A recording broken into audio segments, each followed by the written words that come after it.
people ask me, how did the sanctuary come to be? How is it that you're out here? And I will share that in 20 years of addiction treatment centers and 2 near-death experiences, and in the 25 hospitalizations where I overdosed and all the drama. Can you imagine, again, for my family and all the drama that went along with all that, all the hardship, all the suffering, all the detoxes, all the, I mean, you name it.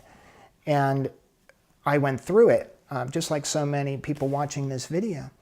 And I'm in my last treatment center, and I'm very close to the end of my life. And what's interesting is that people are stopping different family members. Somebody stopped my father in the Home Depot and said, look, I don't know who you are, but your kid is in trouble. And all these things were happening. So I know I was coming very close to the end. You know, death was right at my heels, only because I didn't have any more left. You know, I tried everything. So somehow, because, you know, my father was a big catalyst in my life, said, look, you're going to treatment again. I said, you know what, all right, I'll go again. I went to a very prestigious East Coast establishment that I've been to for several months, a couple years before. And my counselor has my file, and it's this thick, and she says, you know, what can I do for you? And so she said, let me pray on it.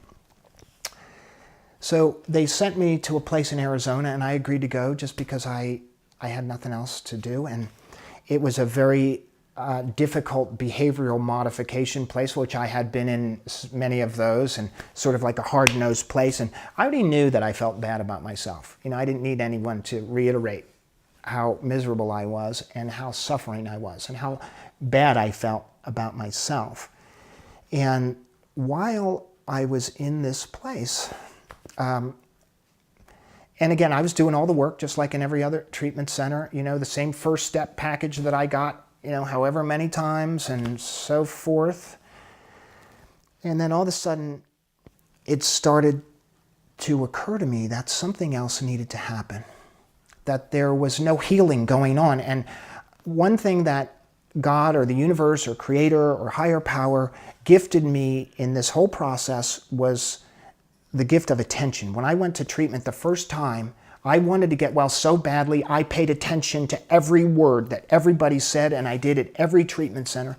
So it's sort of like that Charles Dickens' Ghost of Christmas Past. You know, all of these things started coming at me. I had visions of all my counselors, and while I couldn't articulate it ever at the time, just because a counselor is well-meaning doesn't mean they're well. You know, doesn't mean that they've done their personal work, doesn't mean that they're living an empowered, congruent, meaningful life. And hey, that's not for everybody, but that's something that was so important to me. And I realized, wow, there's something else. And that's when it started to come to me. Wow, all of these things that I had seen worldwide, all of these healers and all of these teachers from traditions that are thousands of years old, all of these counselors that are in traditions that are very modern. And then over a course of about a month, it came very clear to me that I was going to leave everything behind, my career, everything that I knew, my family, my friends, and I was going to go to Sedona, Arizona and create what is now the sanctuary.